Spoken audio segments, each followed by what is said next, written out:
आज सुबह सुबह कई काम करने थे। एक तो तुलसी का पौधा चेंज करना था मुझे, जिसे चूहे खा गए थे, उसे ऊपर रख के आई। और ये है हमारे ऊपर टेरेस गार्डन, जहाँ से मैंने आपको बताया था ना कि मेरी मदर इन लॉ फूल तोड़कर डेली नीचे रख देते हैं। तो यहाँ पर बहुत सारे फूल लगे हुए थे। ऊपर छत पर गई मैं वो दूसरे वाला गमला रख के और एक अच्छा सा तुलसी का पौधा लेने। मैंने देखा बहुत सारी तुलसियां थी।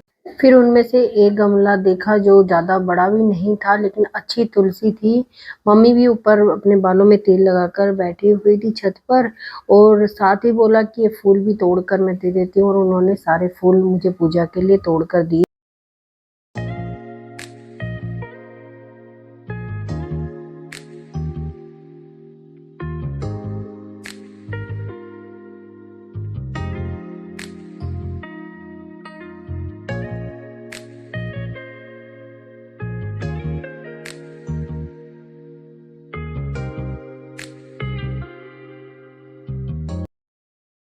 नीचे लाकर मैंने तुलसी का गमला रख दिया था। अब देखते हैं कि फिर से चूहे आएंगे या नहीं। और साथ ही में ये मैंने हरियाली तीज के लिए राधा कृष्ण की पोशाक बनाई थी, जो मैं आपको दिखा रही हूँ। ये बहुत ही प्यारी बनी थी। ये फैब्रिक है ना, मैंने मीशो से ही मंगवाया था। सिर्फ 90 रुपए में मुझे मिल गया था, लेकिन जो इसमें लेस वगैरह डिजाइन वगैरह जो करना था वो सब मैंने खुद से किया। और ये बहुत ही अच्छा था, मतलब अच्छा फैब्रिक था। मैं नहीं कह रही हूँ, छोटे साइज में ही मंगवाया था मैंने। ये दुपट्टा था जिससे मैंने राधा रानी के लिए दुपट्टा बनाया। ये बहुत प्यारा दुपट्टा बना था। सारे भगवान जी की पोशाकें बनाई थी मैंने, माता रानी की, राधा कृष्ण की, और लक्ष्मी गणेश की, लड्डू गोपाल की, सबकी मैंने बनाई थी। एक ये राधा रानी का पफ वाली बाजू का ब्लाउज बनाया था, और साथ ही साथ है ना कान्हा जी का कुर्ता बनाया था। और उनकी जो धोती बनाई, ये कान्हा जी का कुर्ता है, और उनकी जो धोती बनाई थी ना, वो थोड़ी मतलब ओपन वाली थी। उसको हम सेफ्टी पिन से बांधते हैं, बहुत अच्छे से बनती है। जब भी मैं पहनाऊंगी ना, अब हरियाली तीज है तो उस पर पहना रही हूँ, तो मैं आपको दिखाऊंगी कि इस धोती को कैसे बांधते हैं। बहुत आसान तरीके से बन भी जाती है और बनती भी है। एक ये प्यारी सी पगड़ी बनाई थी इसकी मैचिंग मैंने, और एक ये ऑरेंज कलर और पिंक कलर की ड्रेस बनाई थी। इसकी स्टिचिंग तो मैंने एक शॉर्ट्स वीडियो बनाया है, आप देख सकते हो उसमें। बहुत ही आसान है बनाना, और ये बहुत प्यारी लग रही थी। मैंने जन्माष्टमी के लिए बनाई हुई। और ये वाला कलर तो मेरे किसी भी भगवान जी के पास नहीं था, तो मैंने सबके लिए पोशाक बनाई है। सारे पूरे मंदिर का सेट ही बनाया है, जिसमें मैंने डार्क स्काई कलर और pink magenta colour golden less, मतलब गोटा लेस का यूज किया है। और ये मुझे बहुत ही प्यारा कलर लगा, लाइट शेड में था लेकिन बहुत अच्छा लग रहा था। ज्वेलरी तो देखो जैसे मुझे आती है मैं बना लेती हूँ, इतनी परफेक्ट नहीं, लेकिन सिलाई मैं बहुत अच्छे से कर लेती हूँ, क्योंकि ये तो मेरा रोज का ही काम है। फिर भी अपनी तरफ से बेस्ट करती हूँ। ये लड्डू गोपाल जी के लिए बनाई है, राधा कृष्ण के लिए बनाई है। ये मैंने हरियाली तीज के लिए बनाई, डार्क ग्रीन और पिंक कलर के साथ में।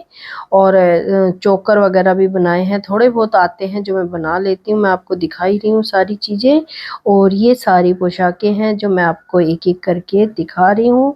मुझे है ना घर पर सिलाई करके या भगवान जी के लिए कुछ बना के ना बहुत अच्छा लगता है, इसलिए मैं बनाती रहती हूँ। और जब मुझे आता है तो मैं बाहर से परचेज नहीं करती, खुद ही स्टिचिंग कर लेती हूँ। फैब्रिक वगैरह ले आती हूँ, ज़्यादा से ज़्यादा आधा मीटर का फैब्रिक लगता है। और लेस वगैरह मैचिंग थोड़ी कंट्रास्ट में ले लेती हूँ। लेस वगैरह वैसे मेरे पास होती भी हैं, अगर कोई ना हो तो मैं वो भी खरीद के ले आती हूँ। तो ये मुझे रेडीमेड से ज़्यादा अच्छे लगते हैं, क्योंकि इनको हम अच्छे से वॉश कर सकते हैं, स्टिचिंग अच्छी होती है, खुलती नहीं है। और ये पगड़ी वगैरह सब मैंने अपने आप से बनाई। पगड़ी मुझे बनानी नहीं आती, लेकिन मैंने थोड़ा ट्राई किया, और एक दो खराब हुई, लेकिन उसके बाद से एक परफेक्ट साइज आ गया था। ये तो मैं, हरियाली तीज है तो मैं उसी पे पहना रही हूँ, और मैं पूरा श्रृंगार भी करूँगी आपसे साथ। जरूर एक वीडियो शेयर करूँगी कि इनको पहनने के बाद सारे भगवान जी कितने अच्छे लग रहे थे, राधा कृष्ण, लड्डू गोपाल, माता रानी वगैरह।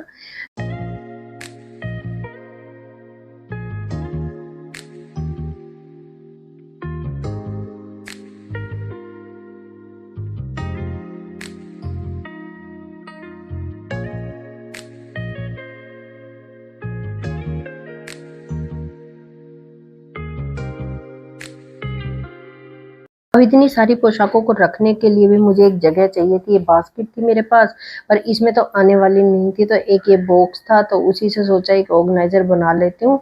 ये मैंने बहुत दिनों से रखा हुआ था क्योंकि थोड़ा सा हार्ड मतलब कार्टेज का था और अच्छा है, तो इसको यूज में रख करने के लिए मैंने रखा हुआ था। बस सिंपली इस पर है ना पेपर से ही पेपर स्टिक किए, और जल्दी से बनने वाला एक ऑर्गेनाइजर है कि झटपट से जो तैयार हो जाए, बैठकर ज़्यादा से ज़्यादा 15-20 मिनट लगी होगी, लेकिन हाँ हम उन कपड़ों को अच्छे से रख पाएंगे, या कोई और भी सामान को रख सकते हैं इस तरह के कोई बॉक्स में। ये बड़ा भी था, स्क्वायर में था, मैंने मंदिर में देखा तो ये इजीली उसमें आ भी रहा था। ये नहीं था कि मंदिर का दरवाजा बंद हो गया नहीं होगा, तो फटाफट से मैंने इसको तैयार, और ये झटपट से बनकर तैयार हो गया था। इसके अंदर भी पेपर वगैरह मैंने लगा दिए थे। सारी पोशाकों को ना जो सिर्फ ड्राई क्लीन होने वाली थी उनको मैंने इसके अंदर रख दिया था। ये ना ड्राई क्लीन ही करनी पड़ती है क्योंकि वॉश करते ही ये सारा जो क्रेप का है, सिल्क का कपड़ा होता है, तो मैं या तो रीठे का ही पानी बॉईल कर लेती हूँ उससे ही, या फिर कुछ जो इजी वगैरह होती है ना हल्का सा डाल के उससे भी मैं कर लेती हूँ। कई बार खाली पानी में भी निकाल लेती हूँ क्योंकि इतने गंदे तो होते नहीं। इस बास्केट में मैंने सारे कॉटन के कपड़े रख दिए थे भगवान जी के, जो मैं डेली पहनाती रहती हूँ कॉटन के। ये भी मैं खुद ही स्टिच कर लेती हूँ और जल्दी से पैक किया इस बॉक्स। और एक ही मेरी बेटी के पास एक फेवरेट पिलो, वो रात को जब सोती है तो इसको हग करके सोती है, तो मैंने सोचा इसको एक अच्छा सा कवर बना के देती हूँ। पहले भी मैंने कई बनाए हुए हैं इसके, तो मैंने इसके लिए ना वाइट फैब्रिक लिया क्योंकि मुझे कुछ चीज़ें चाहिए थी, और ये बहुत ही सिंपली फैब्रिक था, मतलब 26 इंच की लेंथ और 12 इंचेस की चौड़ाई ली मैंने इसकी। लेकिन जो बैक वाला था वो मैंने 16 लिया क्योंकि वो लैप करना था एक दूसरे पे उसकी सिलाई के लिए। और मैंने जो क्रोशिया का एक कोस्टर जैसा सर्कल बनाया था ना, उसी को मैं यूज कर रही हूँ। और इसके चारों कोनों पे ना मुझे पॉम पॉम लगाने थे, तो ये पॉम पॉम के लिए मैंने फ्रेम मंगवाए हुए हैं। मैंने पहले भी बनाए थे इस पर, अगर आपने वीडियो नहीं देखी तो मैं डिस्क्रिप्शन बॉक्स में उसका लिंक दे दूंगी, आप देख लीजिए। मैंने बहुत सारे पॉम पॉम बनाए थे, इजीली इस पे बन जाते, बस इनको ओवरलैप करके और इन पर पूरे पे ऊन लगानी होती है और उसको अच्छे से बंद कर देना। और ये पूरे पे मैंने ऊन भर दी है, इसी तरीके से आपको भरनी है। और ये छोटे छोटे ना लॉक हैं, इन दोनों को एक दूसरी साइड है, अपोजिट साइड में है, मतलब अब इन दोनों को लॉक कर देंगे ऐसे। और लॉक करने के बाद एक छोटी सीजर या कटर से इस ऊन को कट कर देंगे। कट करते टाइम बहुत हार्डली होगा क्योंकि ये कई लेयर हो जाती है, इसलिए धीरे धीरे कट करना, ज़्यादा खींचना वगैरह नहीं है इसमें क्योंकि ऊन निकल आती है। अब ये देखिए ये कहीं नहीं जाने वाली। अब जो बीच की जगह है ना उसमें हम ऐसे एक ऊन ही लेकर और इसे बांध देंगे, या कोई धागा, धागे से भी बना सकते हो, ऐसा कुछ नहीं है। आप जैसे केसमेंट के धागे आते हैं एम्ब्रॉयडरी वाले, उनसे बना सकते हो, सिल्क के धागे आते हैं उनसे बना सकते हो। तो इसको बहुत टाइट बांधना है ताकि जब हम इस फ्रेम को हटाएं तो ये खुले नहीं।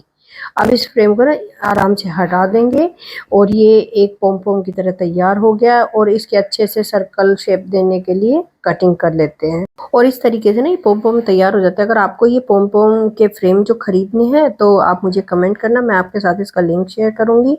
ये बहुत ही काम आने वाली चीज़ है क्योंकि छोटी छोटी क्राफ्टिंग में या फेस्टिवल की कोई भी चीज़ या कुशन वगैरह कोई बनाने के लिए हम इनको पोम पोम तैयार कर सकते हैं। और इसी तरीके से मैंने 3-4 पोम पोम उस ऊन से तैयार कर लेती क्योंकि वो मल्टी कलर की है, तो ऐसे लग रहे थे जैसे अलग अलग ही तैयार हुए हैं, लेकिन ये एक ही ऊन से तैयार थे। और मैंने चारों कोनों पर ये लगा दिए थे, और साथ ही में वो सर्कल बीच में लगा दिया था सुई धागे की हेल्प से ही।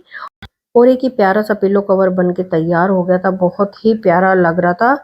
और वाइट कलर था तो ऊन का जो कलर था उभर कर आ रहा था। ये आगे मैं आपको सोफे पे भी रख के दिखा देती हूँ कि कैसा लगा। इस तरीके से ना हम कुछ भी चीज़ तैयार कर सकते हैं, जैसे कुशन कवर हो गए, टेबल रनर हो गए, कोई भी कलर, कोई भी फैब्रिक लेकर। जो भी आइडिया थे, जो भी चीज़ें थी आपके साथ शेयर की, कमेंट करके ज़रूर बताना आपको कैसा लगा।